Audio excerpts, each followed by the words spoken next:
नमस्कार दोस्तों, मेरा नाम है शुभम और मैं उम्मीद करता हूं कि आप लोग ठीक होंगे। आज के वीडियो में हम देखेंगे विद्याग्राम के मॉक नंबर 14 का सॉल्यूशन। ठीक है, विद्याग्राम पे डेली मॉक कंडक्ट होता है सैटरडे संडे को, डेली नहीं मतलब सैटरडे संडे को हम ऑल इंडिया मॉक कराते हैं जो कि लाइव होता है। अगर आप यहां से मॉक देते हैं तो आप अपने तैयारी को बेहतर तरीके से जांच सकते हैं कि अभी आप कहां पे लाइव कर रहे हैं, अभी आपको और कितना प्रिपरेशन करना है और कौन सा आपका जो सेक्शन है वो कितना मजबूत है और कितना कमजोर है। ये जो मॉक होता है ये हम पूरा जांच पड़ताल करके बनाते हैं, ऐसे नहीं आए और रैंडम क्वेश्चन उठा करके और रख दिए। पूरे जांच पड़ताल के साथ कि क्या 15 मिनट के हिसाब से, जो 15 मिनट का सेक्शनल टाइमिंग है उसके हिसाब से ये डुएबल है या नहीं, या फिर हम एग्जामिनर के सोच को भी थोड़ा थोड़ा पकड़ने की कोशिश करते हैं कि अगर 15 मिनट का सेक्शनल टाइमिंग आ गया है तो एग्जामिनर कैसे आप लोगों के साथ खेल सकता है। सीपीओ का मैंने 9 के 9 शिफ्ट का सॉल्यूशन जब डाला था यहाँ पे, तो सीपीओ एसएससी के इतिहास में एक ऐसा पेपर था जो सेक्शनल टाइमिंग के साथ कंडक्ट हुआ था। तो हम वहां से भी कुछ चीजों को पकड़ने की कोशिश करते हैं कि आखिर एग्जामिनर करेगा क्या। ठीक है, क्योंकि मेरे दोस्त एंटीसिपेशन बहुत जरूरी है। जब चीजों के बारे में पता चल जाए कि आगे चल करके ये होने वाला है तो आप अपने रास्ते को थोड़ा सा बदल लीजिए, उसी में आपकी भलाई है। तो चलिए बस बिना किसी देरी के हम आज के मॉक को स्टार्ट करते हैं और लेते हैं पहला क्वेश्चन, सॉरी दूसरा क्वेश्चन ले लीजिए। सबसे छोटी वर्ग संख्या कौन सी है जो 4, 6 और 10 और 15 से पूर्णतः विभाज्य। कभी भी इस तरीके के क्वेश्चन में मेरे भाई अगर आपसे पूछा जाए कि वो सबसे छोटी वर्ग संख्या क्या है तो दिए गए ऑप्शन में सबसे छोटा मान आपको पकड़ना है। जैसे अगर मैं यहां पे देखूं तो ये 900 है। अब मैं 900 को पहले देखूंगा कि क्या ये एक परफेक्ट स्क्वायर नंबर है, तो 30 का ये स्क्वायर है, ये क्राइटेरिया पार हो गया। 4 से भी ये डिविजिबल है, 6 से भी ये डिविजिबल है, 10 से भी डिविजिबल है और 15 से भी डिविजिबल है। That's why option A is the right answer. एक अलमारी का अंकित मूल्य 3200 है जो क्रय मूल्य से 25% अधिक है। ठीक है, इसे अंकित मूल्य पर 10% की छूट पर बेचा जाता है तो लाभ प्रतिशत क्या होगा। अगर हम यहां पे देखें तो 100 का सामान 125 में मार्क है। ठीक है ना, हमें इस वैल्यू से कोई मतलब ही नहीं है। अब 100 का सामान अगर 125 में मार्क्ड है और उस पर अगर हम 10% की छूट दे देंगे तो 10% की छूट देने का मतलब कि अगर हम देखें तो 125 का 10% कितना होगा 12.5, यानी कि अगर हम इसमें से 12.5 घटा दें तो ये कितना होगा 112.5 ही इसका क्या होगा एसपी होगा। सीपी आपका 100, 112.5 एसपी, तो फायदा कितने का हुआ 12.5% का, जो कि है ऑप्शन सी। लेते हैं 3 नंबर का क्वेश्चन। ABC एक व्यवसाय क्रमशः 20,000, 30,000 और 50,000 का निवेश करते हैं। वर्ष के अंत में अगर उनको 50,000 लाभ होता है तो हमसे पूछा जा रहा है कि लाभ में ए का हिस्सा। ठीक है ना, तो हम जानते हैं देखो प्रॉफिट जो होता है वो इन्वेस्टमेंट और टाइम पे बढ़ता है, और अगर वर्ष के अंत में दे दिया यानी कि टाइम सेम है, इसका मतलब कि जो प्रॉफिट होगा वो इन्वेस्टमेंट के डायरेक्टली प्रोपोर्शनल हो जाएगा। तो अगर हम इस क्वेश्चन को सॉल्व करें तो इन्वेस्टमेंट का रेशियो देखें तो मैं सब जगह से 4 जीरो हटा दूंगा। ठीक है, यहां से भी। अब 5 और 2 7 और 3 10 यूनिट का मान अगर 50K है, ठीक है ना, तो हमसे पूछा जा रहा है कि 2 यूनिट का मान कितना होगा। तो ये कितना है 5 गुना, तो 2 का 5 गुना 10K, और 10K का मतलब होता है कौन सा, ऑप्शन बी हमारा सही उत्तर होगा। वीडियो को दोस्त जरूर लाइक कीजिएगा और चैनल को भी सब्सक्राइब कर लीजिएगा। ठीक है, चलते हैं आगे। रेवा के पास कुछ मुर्गियां हैं और कुछ बकरियां हैं। ठीक है, अगर जानवरों के सिरों की संख्या अगर हम देखें तो 100 है और पैरों की कुल संख्या 348 है। ठीक है ना, तो रेवा के पास बकरियों की कुल संख्या कितनी है। देखो मुर्गी के मुझे लग रहा है कि 2 पैर होते हैं, ठीक है ना, 2 ही होते हैं। ठीक है, और बकरी के 4 पैर होते हैं। आपसे क्या पूछा जा रहा है मेरे भाई, रेवा के पास बकरियों की कुल संख्या, जो आपसे पूछे उसका उल्टा मानना है। अगर बकरियों की संख्या आपसे पूछी जा रही है तो आप मान लो कि 100 के 100 आपके पास क्या है, मुर्गियां हैं। 100 के 100 आपके पास क्या है, मुर्गियां हैं। अरे भैया जितना सिरों की संख्या होगा वहीं जानवरों की संख्या होगा। तो अगर सिरों की संख्या 100 है तो आप मान लीजिए कि सब के सब मुर्गी है। तो मेरे भाई सब के सब मुर्गी होगी तो 100 मुर्गियों के पास कितने पैर होंगे, 100 गुने 2 200, लेकिन पैर एक्चुअल में कितने हैं 348। कितने हैं दोस्त 348। कितना ज्यादा है, अगर हम देखें तो ये 148 ज्यादा है। अब हम जानते हैं कि ये 148 कहां से ज्यादा आया। अब आप सोचिए कि कहां से ज्यादा आया। देखो क्योंकि बकरी के पास 4 पैर होते हैं और मुर्गी के पास 2 पैर, यानी कि प्रत्येक बकरी के पास प्रत्येक मुर्गी से 2 पैर ज्यादा है। यानी कि अगर हम देखें तो 148 पैर कितने बकरियों पे होगा। ठीक है ना, कितने बकरियों पे होगा, हम 2 से भाग दे देंगे, तो ये कितना आएगा 74। बाकी अगर आप इसको चाहें तो एक्स वाई जेड मान करके भी बना सकते हैं, एलिगेशन भी बना सकते हैं, लेकिन ये सबसे शॉर्टेस्ट मेथड है। हम लिखते हैं ये क्वेश्चन कि अगर ए क्यू प्लस बी क्यू 280 है और ए प्लस बी 10 है तो ए बी का हमसे मान पूछा जा रहा है। ठीक है, अगर हम ए क्यू प्लस बी क्यू को मेरे भाई ए प्लस बी से डिवाइड कर दें, ए प्लस बी से, तो ये होता है A square plus B square minus A B. यहां से अगर हम ए प्लस बी से डिवाइड करें तो कितना आएगा, A square plus B square minus A B. ठीक है ना, A cube plus B cube को हम ए प्लस बी से डिवाइड कर रहे हैं, यानी कि 280 को जब 10 से डिवाइड करेंगे तो इधर आ जाएगा कितना, 28। ठीक है, हमें ए बी निकालना है। अगर हम इधर ए प्लस बी का होल स्क्वायर कर देंगे तो वो कितना होगा, आप बताइए। A square plus B square plus मेरे भाई 2ab, और ये किसके बराबर में होगा, 100 के बराबर में होगा। अब हम इस क्वेश्चन को बड़े आराम से सॉल्व कर लेंगे। देखो, अगर हम पिंक वाले इक्वेशन में से ब्लू वाला इक्वेशन घटा दें तो ये कटेगा, ये कटेगा, ये कटेगा, ये कटेगा। 2ab में से अगर हम माइनस ab करेंगे तो ये कितना होगा, 3ab। ठीक है, और अगर हम 100 में से 28 घटा दें तो ये 72, तो ab के मान कितना आएगा, 72/3 यानी कि 24, ऑप्शन ए। ठीक है, चलते हैं नेक्स्ट क्वेश्चन पे। अब हमसे ये स्टेटमेंट वाले क्वेश्चन पूछे गए हैं। मैंने 46 के 46 शिफ्ट का सॉल्यूशन डाला है एआर पब्लिकेशन के यूट्यूब चैनल पे, वो जा करके देख सकते हैं, जो 2025 के एग्जाम में सीजीएल में पूछे गए थे। अब देखो, 8,000 रुपीज पे हमसे पूछा जा रहा है कि 3 वर्षों के लिए 5% प्रति वर्ष की दर से साधारण ब्याज 1200 रुपये होगा। अगर हम यहाँ पे देखें तो टोटल हमें 5% कितना का ब्याज देगा, 15% का। तो 8,000 का अगर हम 8,000 का 15% अगर हम निकालें तो ये परसेंटेज से 2 जीरो कटेगा, 15 8 120। ठीक है ना, और 1 जीरो, यानी कि 1200 आपको ही मिलेगा साधारण ब्याज, यानी कि ऑप्शन ए आपका, मतलब कि जो कंडीशन एक है वो सही है। दूसरा कंडीशन देखते हैं, यदि कोई धनराशि साधारण ब्याज पर 10 वर्षों में दोगुनी हो जाती है तो क्या वो 6 वर्षों में 1.5 गुनी हो जाएगी।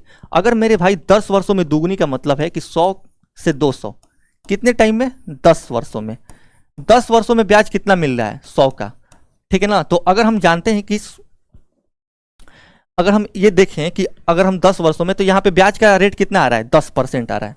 ठीक है, 10%। अगर मान लो कि दोनों जगह ब्याज का दर समान हुआ तो ये कंडीशन सेटिस्फाइड हो जाएगा। अब यहाँ पे देख रहे हैं तो 6 वर्षों में 1.5 गुनी हो जा रही है, यानी कि 100 150 हो जा रहा है। तो कितने का ब्याज मिल रहा है, 50 का। कितने साल में, 6 साल में। तो यहाँ पे जो रेट है वो कुछ और आ रहा है, यहाँ पे कुछ रेट है वो कुछ और आ रहा है, तो ये कंडीशन सेटिस्फाइड नहीं करेगा, तो हम ऑप्शन 2 को काटेंगे। तीसरा पढ़ रहे हैं, the rate of simple interest required to make a sum 2.5 times in 5 years is 30%।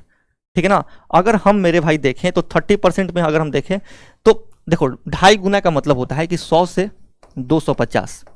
ठीक है, और अगर हम 30 5 150 कर दें तो 150 यूनिट का ब्याज मिलेगा, और 100 में अगर हम 150 यूनिट जोड़ दें, 100 में अगर हम 150 यूनिट जोड़ दें तो हम कहाँ पहुंचेंगे, सीधे 250 के पास पहुंचेंगे, यानी कि ये वाला भी सही है। हम ये बोल सकते हैं कि हमारा कौन सा आंसर सही होगा, हमारा सही होगा 1 और 3, 1 and 3 करेक्ट है, 1 and 3 करेक्ट है। एक नदी पर बने पुल पर स्थित स्थान से दोनों ओर के किनारों पर अवनमन कोण क्रमशः 30 और 45 है। ठीक है, यह देखते हुए कि पुल किनारों से 50 मीटर ऊपर है तो नदी की चौड़ाई हमसे पूछा जा रहा है। देखो, अगर हम यहाँ पे देखें, ठीक है ना, तो ये 50 मीटर ऊपर हो गया, ये 30 हो गया, और यहाँ से अगर हम देखें तो ये 45 हो गया। ठीक है ना, ये 45 हो गया।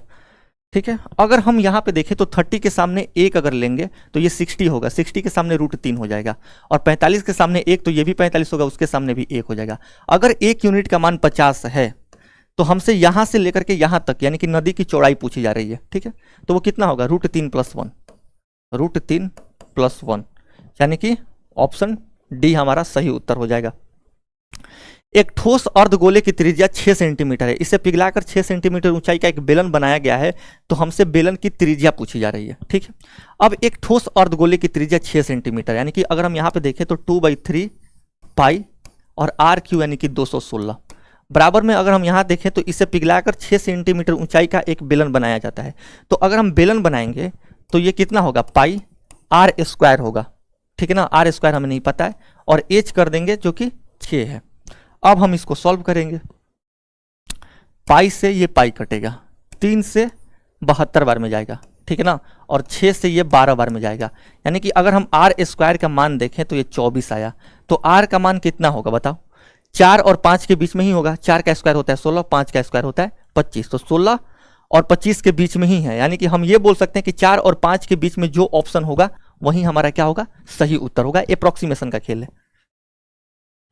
एक घनाभ का सबसे लंबा विकर्ण जो है उस गोले के व्यास के बराबर होता है जिसमें वह अंकित है। यदि गोले की त्रिज्या अगर हम देखें तो 17 सेंटीमीटर है, ठीक है ना, और घनाभ के दो आयाम अगर 18 सेंटीमीटर और 24 सेंटीमीटर स्क्वायर हैं तो तीसरा आयाम हमसे पूछा जा रहा है। देखो, अगर गोले का त्रिज्या 17 सेंटीमीटर है और गोले का जो व्यास है घनाभ का सबसे लंबा विकर्ण है, तो अगर हम यहां से डायमीटर देखें तो डायमीटर कितना निकल करके आएगा? 17 का डबल 34।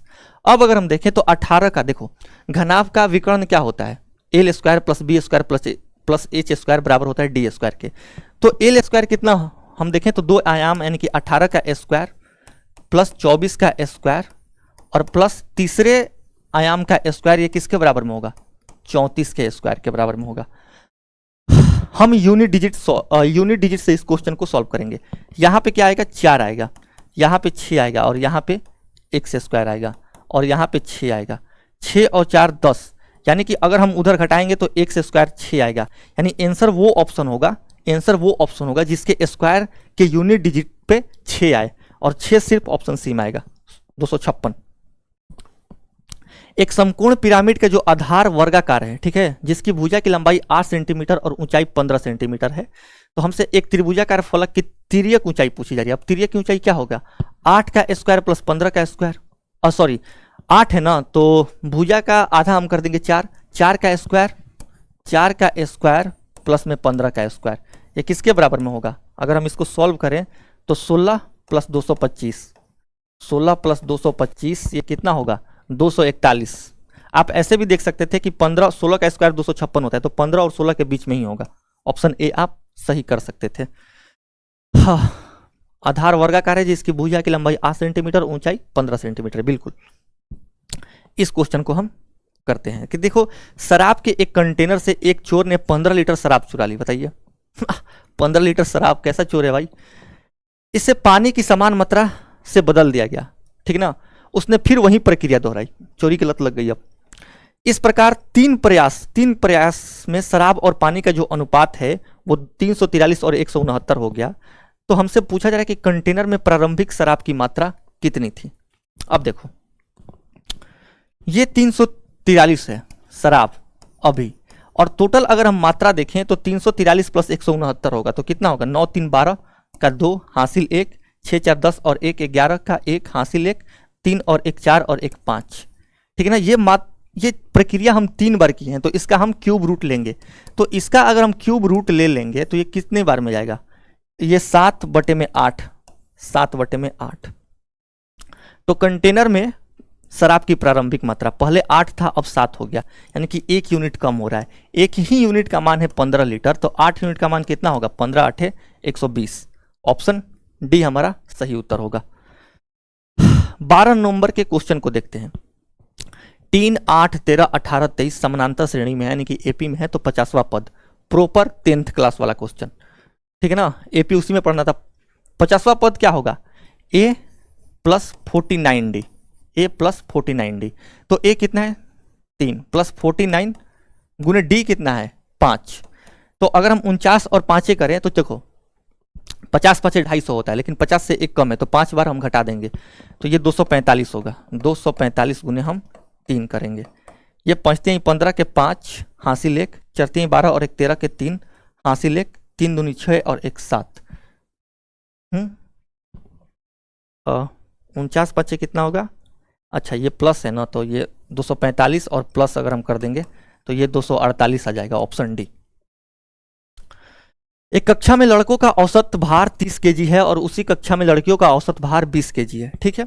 यदि पूरी कक्षा का औसत भार 23.25 केजी है तो समान कक्षा में क्रमशः लड़कों और लड़कियों का संभावित जो वो है, मतलब रेशियो पूछा जा रहा है कि कितने संख्या हो सकते हैं। तो जो रेशियो पॉसिबल होगा वो उसी के मल्टीपल में हमारे क्या होंगे? नंबर्स होंगे। तो अगर हम यहाँ पे देखें तो ये 30 केजी है, ठीक है ना, और यहाँ पे 20 केजी है, और यहाँ पे 23 0.25 kg है। अगर हम यहाँ पे देखें तो 3.25 और यहाँ पे अगर हम देखें तो 0.75 अगर हम ऐड करेंगे तो ये 24 होगा, यानी कि 6.75। ठीक है, अब हम इसको सॉल्व करेंगे। जैसे 25 से काटेंगे तो ये कितना होगा, 25 से कहीं 25, 25 तिया 75।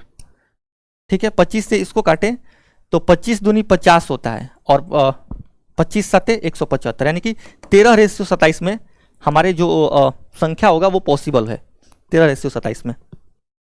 एक थैले में 20% लाल 30% हरी गेंद है और शेष नीली गेंद है, तो 80 30 और 20 50, 50% का मान 80 है तो 100% का मान, गेंदों की कुल संख्या 160। एक संख्या में 120 जोड़ने पर परिणाम एक पूर्ण वर्ग संख्या बन जाता है।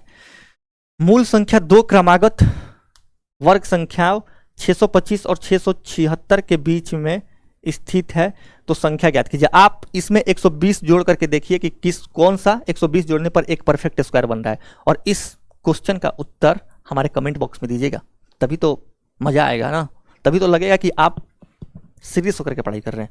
धातु के एक वर्गाकार टुकड़े के ठीक बीच से एक गोलाकार छेद काटा गया है जो चारों भुजाओं को छूता है। ठीक है ना, देखो हमसे ये बोल रहा है कि धातु के एक वर्गाकार टुकड़े से, जैसे एक ऐसे और इसमें से हम ऐसे कुछ करके काट ले रहे हैं। ठीक है, छेद काटा गया है जो चारों भुजाओं को छूता है। छेद काटने के बाद धातु की शीट का कितना प्रतिशत क्षेत्रफल शेष रह जाएगा।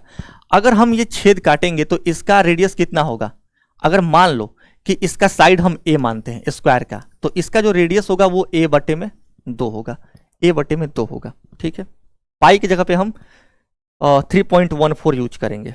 तो अगर हम देखें तो ये 3.14 गुने a स्क्वायर और बटे में ये करेंगे तो ये 4 आ जाएगा। ठीक है ना, और यहाँ पे अगर हम देखें तो इसका ये a स्क्वायर होगा। दोनों के हम एरिया का अनुपात ले रहे हैं।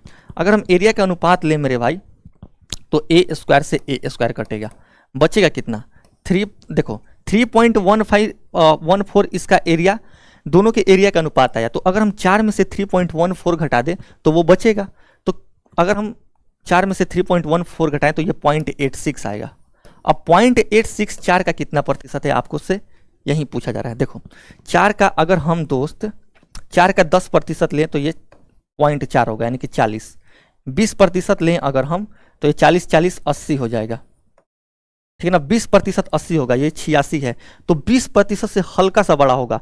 ठीक है ना, 21.5 हम बोल सकते हैं, इतना बड़ा नहीं हो जाएगा, इतना बड़ा का बिल्कुल नहीं होगा। अगर दो पूर्णांक कोण 1:2 के अनुपात में है तो कोण ज्ञात कीजिए। 1:2 के अनुपात में है तो सिर्फ ऑप्शन ए ही है जो 1:2 के अनुपात को मेंटेन कर रहा है। 3x - 6y = 12, तो x एक्सिस का इंटरसेप्ट कितना होगा, 12 से इधर ला करके डिवाइड करेंगे तो x बटे में ये 4 हो जाएगा, यानी कि ये 4 होगा, ऑप्शन बी। दो रेखाएं एक दूसरे को प्रतिच्छेद करते हुए 4 कोण बनाती है। बिल्कुल, जब दो रेखाएं एक दूसरे को इंटरसेक्ट करती हैं तो 4 एंगल ही बनता है। इनमें से एक कोण का माप 5x - 10 है। अगर ऐसे मान लो तो एक एंगल का जो मान है ये 5x - 10 है। ठीक है, और इसके आसन्न एंगल का माप अगर हम देखें तो 3x + 30 है, ये 3x + 30 है।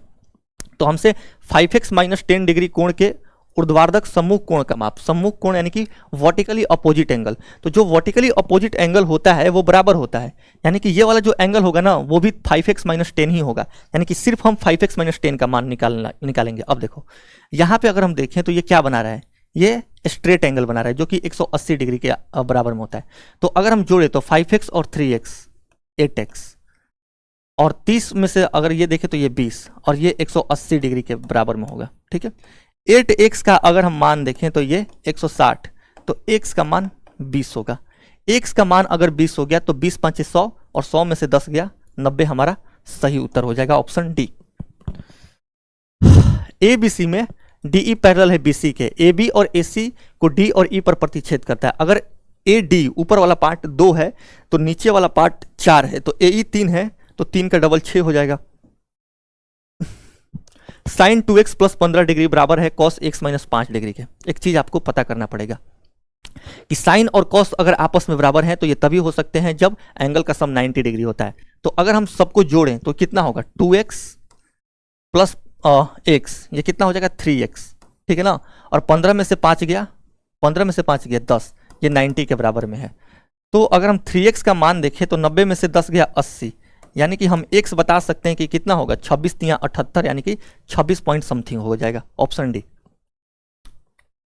एक ठेकेदार 10 मजदूरों को काम पर रखता है जो एक काम को 16 दिनों में पूरा कर सकते हैं। 4 दिन बाद वो 2 मजदूरों को निकाल देता है, ठीक है ना। शेष मजदूरों को काम पूरा करने में और कितने दिन लगेंगे? देखो 10 मजदूरों का काम कितने दिन का था? 16 दिनों का, लेकिन 4 दिन बाद यानी कि 10 मजदूर का काम बच कितने दिनों का बच जा रहा है? 16 में से 4 घटा दो, ये 12 दिनों का, ठीक है ना।